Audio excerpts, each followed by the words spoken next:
How did you do it? Yeah, I can't talk about that. Well, you've just told us that Right. it was at your hand. Right. Were there drugs involved? Was there no. a suffocation? You suffocated them? You suffocated your parents?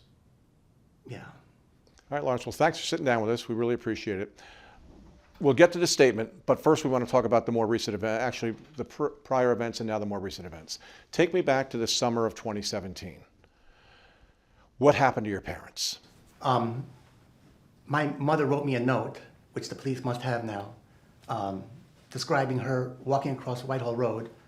I mean, not Whitehall, Wolf Road, and she fell down on her face. And she had, when I saw her a week or so later, yellow and green, black and blue marks from this. And she wrote that down, and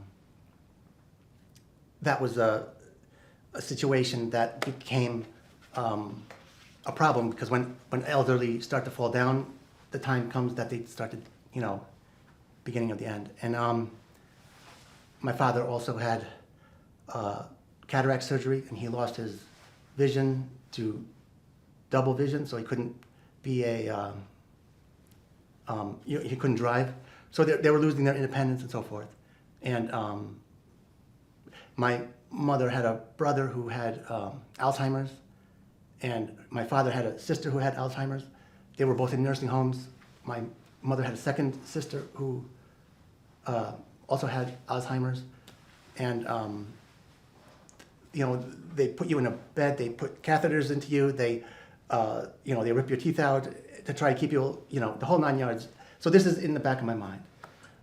So you didn't want to see them deteriorate and go through that, did you? And I'll mention, the police know about my sister, and having to see my sister die from cancer I was 16, she was 14, go through 9 months or so of, the agony of cancer patients. Mm-hmm.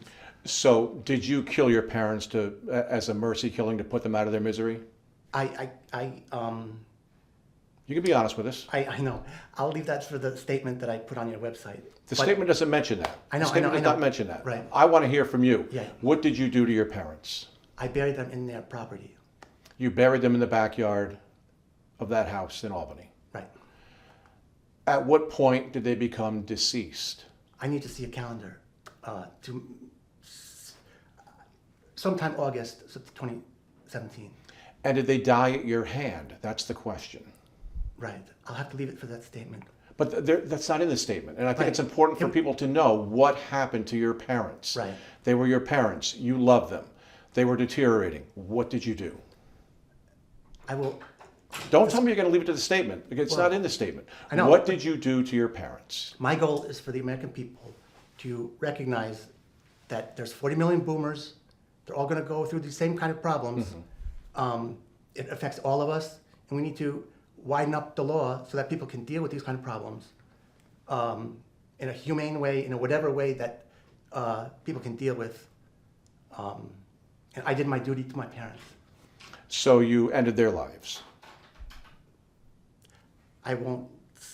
You're saying that without actually saying that word. I want to hear you say that word. You ended their lives. I have to give them mercy. You're saying. I have to plead my Fifth Amendment rights until I can disclose it with my statement there. Did you have any concern that whatever you did was wrong? I would never have done such a thing if I ever did it, knowing it's wrong. So you believe what you did was right. You believe taking your parents' lives was the right thing to do for their sake. If I did it, absolutely that. But you did do it. You're saying to us that you did it. There's a statement there that we'll deal with more later, if you want to know. Lawrence, I appreciate that, and we'll talk about your statement, but show me where in this statement it says that you killed your parents. It doesn't. It doesn't talk about the fate of your parents here. You keep talking about the statement answering my question, but the statement does not answer my question. It's the question people want to know. And I think they need to hear it from you. Yes, there's a time for that. And I think now's the time. Did you kill your parents to put them out of their misery? My concern for their misery was paramount. Mm-hmm. And it was a huge burden to have to face this coming up.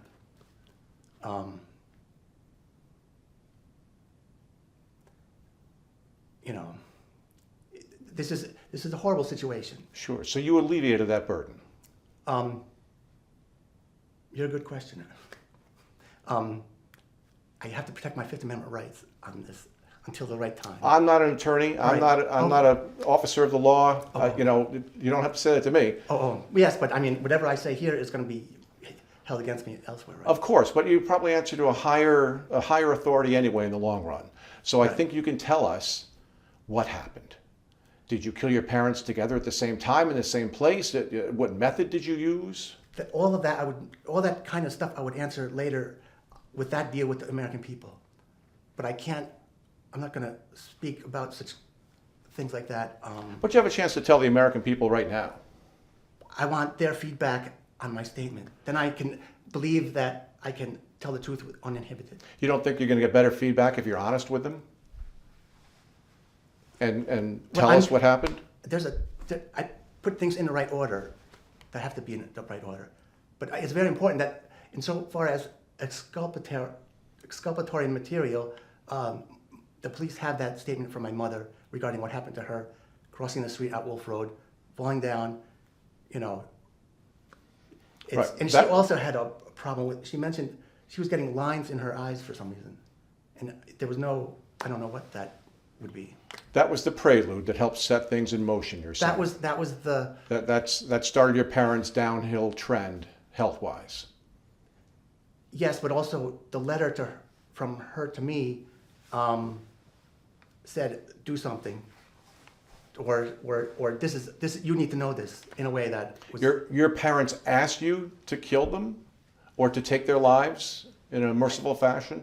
I think they want me to take responsibility for things. They asked you to take their lives, to do what they couldn't do? Implicitly, but not explicitly. So you were just granting their wishes? My mother, after my sister died, my mother would give me these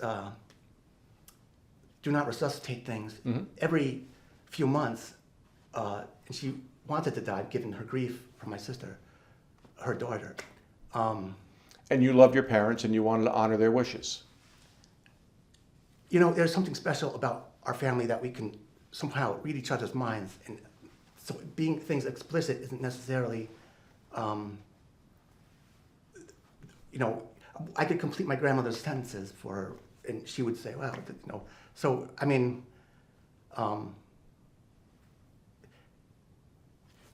the context of all this became to bear on me. Did one parent, did your mom or your dad more so than the other, ask you to take their lives? They didn't explicitly say that, but they made it clear that they were going downhill. When it actually happened, when your parents died, did they know it was happening to them? Oh, yeah. And they knew it was at your hand? Well, yes, no one else's. Right. So they realized what you were doing to them as it happened. Yes. They knew that this was it for them, that they were perishing at your hand. Yes. And it was so quick. How did you do it? Yeah, I can't talk about that. Well, you've just told us that Right. it was at your hand. Right. Were there drugs involved? Was there no. a suffocation? You suffocated them? You suffocated your parents? Yeah. That was the best way to take their lives, through suffocation. Basically. Which parent did you suffocate first?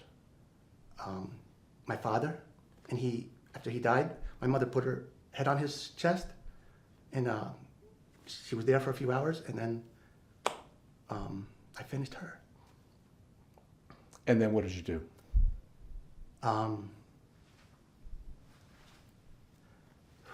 Did you bury them immediately? No. I didn't know what to do after that. I was thinking what to do. And it took me several days to realize I can't do this, I can't do that. Just bury them on the property, and it was wide open, sunlight. I remember my sister, she received either a gift of a lamb or a lamb was given to her upon her funeral, but that lamb showed up, and I put it on my mother's grave, and the police must have that now too. You call it a grave? You bury them in the backyard. You see it as a grave.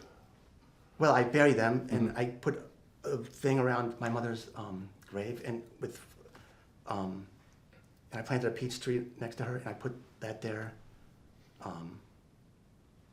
What did you think as you were doing it? As you were taking their lives? What was going through your head? Not thoughts, action. Make sure it's done, and not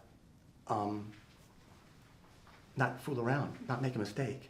But I'm sure the police are going to say what an incompetent idiot I am on that. But Did they both pass away peacefully? Did they struggle as you did it? I would say the last minute, no. But they're I think my father died very quickly, surprisingly quickly. That shocked me. And then, the part with my mother, went quickly too. Did you realize what you were doing, as righteous as you may have thought it was illegal, and Oh yeah. you knew you were breaking the law? You knew you were... Well, that's what I'm saying. We have to squeeze the law to fit the humans, not us, the humans to fit the law. And we have 40 million boomers. They're all going to suffer a horrible death, typically. My mother always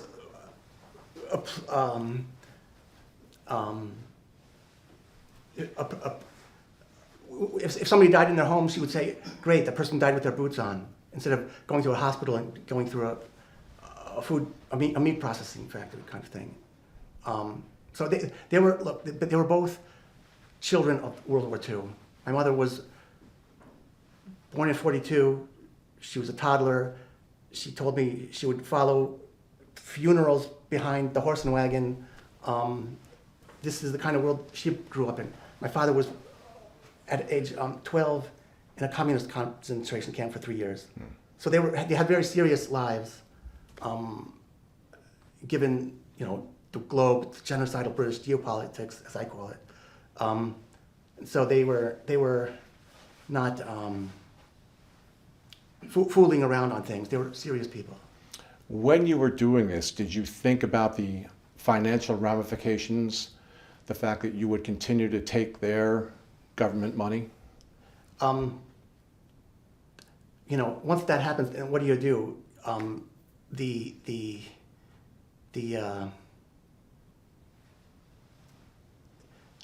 government is pissed because I took the Social Security money and gave it to people who are starving in the Philippines. Okay then, be angry about that.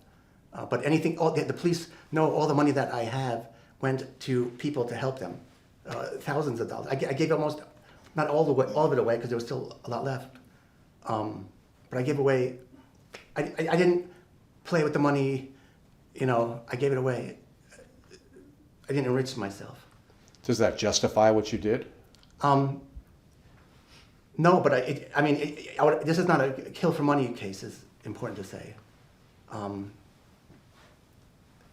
It's, I was helping people before that just fine, so it didn't, the issue of taking my parents' money for other purposes related to that doesn't fit. That's why the police, they had a theory going which we talked about on Tuesday, and they wanted to try to say that this was taking their money to give away to other people, but it was that the other part is the primary situation. Someone called that blood money. Right, and I was giving it away. But it's still blood money. Well, if you kill to take somebody's money away, that's blood money. But if what was I supposed to do with this money? Again, I couldn't tell anyone. The government needs to have an office where you can say, this is something that happened, and here's how it happens, and they need to deal with these kind of problems in an open way. Everything in this country is hidden away, And this is a societal crisis. Again, 40 million people are going to deal with this, and maybe a multiple of that given their friends and family. So I mean, it's a reality of human experience. And I just wanted to say, in 2020 there was this YouTube channel called Tribe of the Fox, and they did a video called The Mannerbunde. And they explained how in the ancient times they had men who would do this for the elderly so they wouldn't have to suffer. And of course, the ancient Greeks always believed in dying on the battlefield rather than dying, in a bag of bones, like a bag of bones. Mm-hmm. So, I mean, culturally, America is totally different. They didn't die on a battlefield, though. It sounds like they died in their beds with a pillow over their faces. No, but you could put it that way. I mean, it wasn't a battlefield.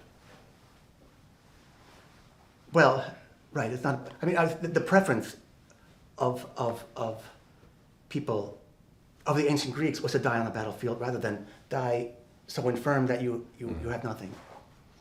Was it a pillow that you used? No. What did you use to suffocate them? For my father, my hand. And for my mother, a rope. So you strangled her? Yeah, that would seem better. It was strangulation, not suffocation? Well, it's the same. No, denial of oxygen. Okay. But also blood circulation. So you cut off the oxygen to both of them. That was your method? Yeah. Okay. Now that this has come to light and the police started investigating, and do you have any regrets? I did the right thing for them based on the situation. I did my duty to them as a son. And that's everything fell into place. I don't know how it happened that it all fell into place, but it did. And so no, I don't have. It's a horrible situation to be in. One does one's duty, and one is done. The issue of regrets, I can't say this. It's a regrettable experience, a regrettable situation. And of course, life is horrible. It has horrible moments in life. But that's that. I just want to make sure I have it correct, because I'm a journalist and facts are important. You used your a single hand to kill your father? Right. Putting it over his No. nose, and you choked him? Okay. Yeah. And you did the same with your mother, but with a rope? You choked her with a rope? No. Just a rope. Right, I'm sorry, but I meant you choked her with a rope, though, instead of your hand. Right. Okay. Are you on any medications today? No. Well, no. Nothing? Nothing. Is your mind clear and... I'm just a little sleepy, but I'm trying to keep my eyes open, but that's okay. Okay, but you have no mental disabilities that are affecting what you're saying here today? Correct. You're confident in what you said and clear of Yeah. mind as Yeah. you say all this? Yeah. Okay. I would appreciate. I hope that you can put this on YouTube, the whole thing. I'm sure we'll put this on. And are you ready to face the consequences now with the police and the authorities? Yes, but I would like the American people to also read my statement so that everybody can have something to appeal to on this. I know my statement is I'm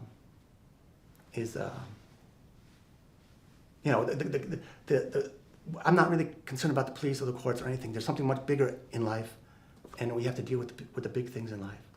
Okay. But again, just to be certain, in 2017, you took your father's life. Correct. And then moments later, or a short time later, you took your mother's life on that same day. Right. No, well, see, that's the thing. It was late at night, and it was like late evening on one day into early morning next. Okay. So within hours of each other. Right. What did you do between the taking of your father's life and the taking of your mother's life? I'm trying to remember, because there was,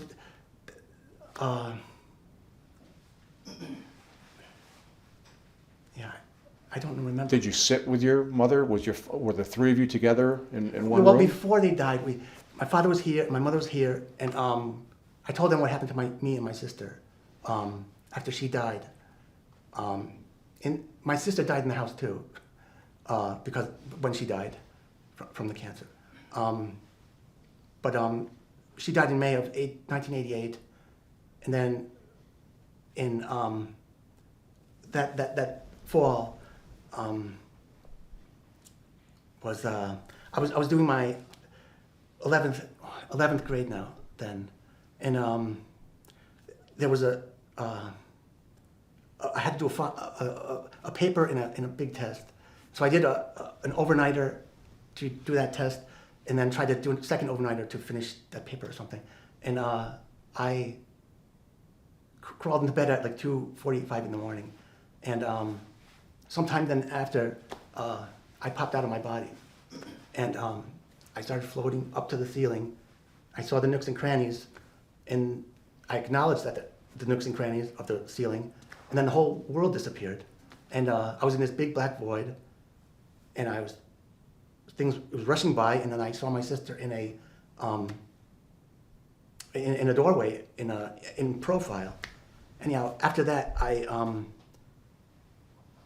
so it was like a near-death experience kind of thing. Mm-hmm. And so I told my parents about that experience, and I told them, it's time, go find Rosa. My sister's name was Rosa.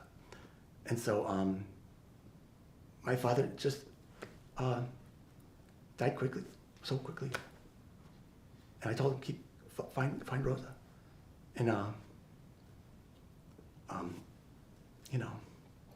that's that.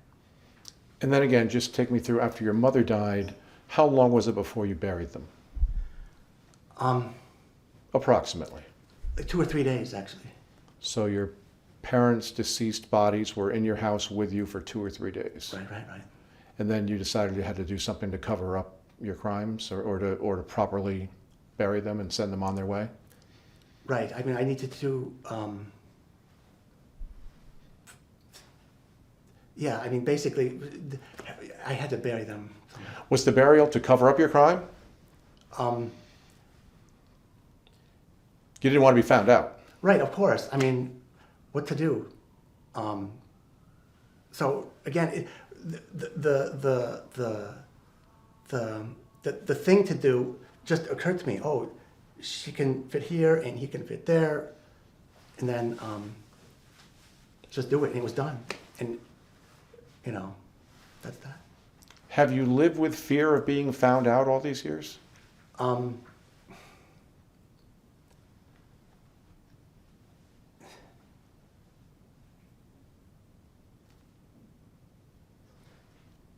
I struggle to do other things with my life to try to make something great out of it, because if that's what I know, that they would not want me to rot away to death in prison over this, and I have a duty to everyone to make the best out of my life, and in the end do what's best for the people of Germany. Really, I call it being a Volkssaver. It took me years to understand all this, but I learned a lot in the last 8 years that I never knew before, and I learned, self-educated in so many ways. So I did not. The issue of being caught is. I was able to buy time to solve huge problems, and that's worth it in many ways.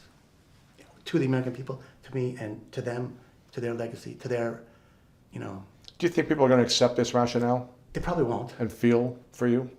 What they need to feel is for their own parents. They're going to face the same problems, and they're going to have to find solutions ahead of time, or else they're going to end up like me. That's the reality. Are you telling other people that when their parents start ailing, they should take their lives? They have a duty to their parents to bring them comfort at the end of life when they believe they need to. But again, just to be clear, you took both your parents' lives. Yes. And you realize that you're probably going to face the criminal consequences. Oh, of course. I mean, you're probably going to be arrested and Well, charged. And Yeah. I mean, I'm sure they're going to. It's a process. You have to go through the process. How it will come out at the end, I don't know. But to influence that process, I would beg the American people to read that statement. All right. Lawrence, thank you for being with us. Oh, I appreciate it Okay. very much. Thank you. You good, guys? You good, Stone? I think we covered all the bases. Yeah. Is there anything else you want to say? Why did you write that manifesto? What? I'm calling it a manifesto. What would you call it? A statement to the American people. Is that what I wrote? That's what you wrote down? I wrote statement to the public, because you said that. Yeah, I you think- said that to me. Right. Yeah. A statement to the public. What was the other option to call it? Manifesto, Not a manifesto. just a statement to the public. It is a bit rambling, a bit hard to follow. Right. That's why I say I need more conversations over this. But do you think people are going to want to talk about this or the fact that you Absolutely, took your parents' lives? Right, they're going to talk about that. That's what they want to know. It's just the reality. So I mean, they'll it's a horrible situation to be in. Many other people are going to face it. But are other people going to take the same actions you took? Probably not, because they don't have the same kind of sense of duty to their parents as I did. Duty is I owe it to you to do it, as opposed to right and wrong, the law, etc. These are different ways of being. And of course, the law in this country does not allow for this way of being. But are you truly confident that's what your parents wanted? I know my parents are harsh in certain situations, and if my mother could see where she was going, she would never want that. But you said they didn't expressly ask to be killed. Right. Are you sure you did what they wanted to be done? I think that they would have increasingly would have wanted me to help them if their situation got any worse. So that day in what you think was August of 2017, what made that day the day? I think it was a colder evening, and the windows were closed, so it was not a. It was just no noise or something like that. So you were safe from detection? Is that what Right, you're of saying? course. Because it was a summer, right? It's usually hot and windows are open, but it was kind of cold that period. So because it was a little chillier that night, you decided to take your parents' lives. That note she gave me was sometime in May or June, I think. When she said she fell, it was May or June or something like that. So this has been, my father already told me he has double vision. He had a hearing aid. He couldn't hear anymore. His eyes were going. He couldn't drive. My mother, I knew, was not using her turn signals properly. So they were losing their independence and even awareness of the world because of, breakdown. Most people, I think I'm safe in saying, would not take their parents' life because they couldn't use their turn signals properly. That's a very good point, but again, it's not just that. It's one marker of decline, and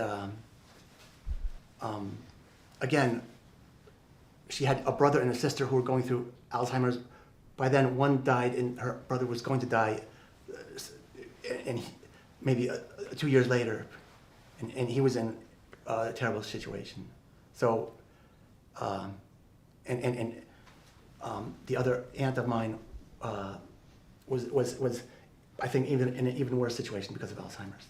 But I never visited her because women tend to want to be remembered for their beauty when they're young. So I didn't visit her for that reason, but I also never knew enough to visit where she was or anything like that. But again, you feel like it was your role to, some might call it playing God, deciding on their lives. It was fair for you to do that? If the decision is going to be made, it's going to be a playing God decision. And truly, we lived through this COVID thing. Cuomo is, there's probable cause to arrest Andrew Cuomo for thousands of deaths because it's on the record that he sent people into nursing homes for a certain reason, and there was reports that people died as a consequence. So that's probable cause. But Andrew Cuomo did not put his hand around Right. someone's neck. But Andrew Cuomo did not put a rope around someone's neck. That he would be culpable of criminally negligent homicide. I think that's So what are you guilty of? Are you guilty of murder? You could say age-related homicide or something like that, but it's not in the law. But it should be. Somehow it should be. And maybe it will be. And maybe if it's accepted at some point, because there's 40 million people, they'll want it to be accepted. This will blow over. And I'm willing to make restitution to the family. That's why I mentioned that other type of legal system. And Lawrence, this is not going to blow over. I know. You killed your parents. There is that situation, but to me, it's not very important. It's politics is subject to change. Everything is negotiable. Donald Trump has proven that everything is negotiable in this country. And if you have a good idea and you can help people, you can get a better outcome. Did you ever kill anyone else? No way, no way, no way. Did you ever commit physical harm to anyone else? No. This was it? Just Right. your mother and your father? Yep. No one else in your family ever suffered at your hand? No, no, no. Okay, just wanted to check. Yeah. All right. Thank you, Lawrence. Lawrence, can I ask you a question? One of the neighbors told us on the scene that your parents were under the impression that you were going to take them on a trip. Did you tell them that you were going to take them on a trip before you killed them? No, but I asked my mother if she wanted to go with me for a ride to Grafton Park. We'd like to go there. I think they told people that they were possibly moving to Germany. That's what I said. You said that? Yeah. You said that to people, not your parents. Right. So that was People ask me, where are my parents? I tell them, because my mother's from Germany, and my father was born in Yugoslavia, and then after they could escape communism, they went to Germany, and then my father came to this country, and then my mother in the 50s. But there were neighbors who said that they had been told by your parents, oh, we think we're going to move to Germany. Are they mistaken? Are the neighbors remembering that incorrectly? Or could your parents have said that? They could have said that. Could they have known something was coming? Possibly. You ever give them the impression that maybe you would just move them somewhere? No. No, okay. That's news to me, to be honest. Okay, all right. I think we're done. Okay. Thank you, Lawrence. I appreciate it very much. Thank you for talking to us. Yep, thank you. Yeah, if you can make that all available on YouTube, even on a private website for me, so I can have it Trust on me, record. it will be available. Okay, I appreciate Okay, it. thank you. Yep, thank you.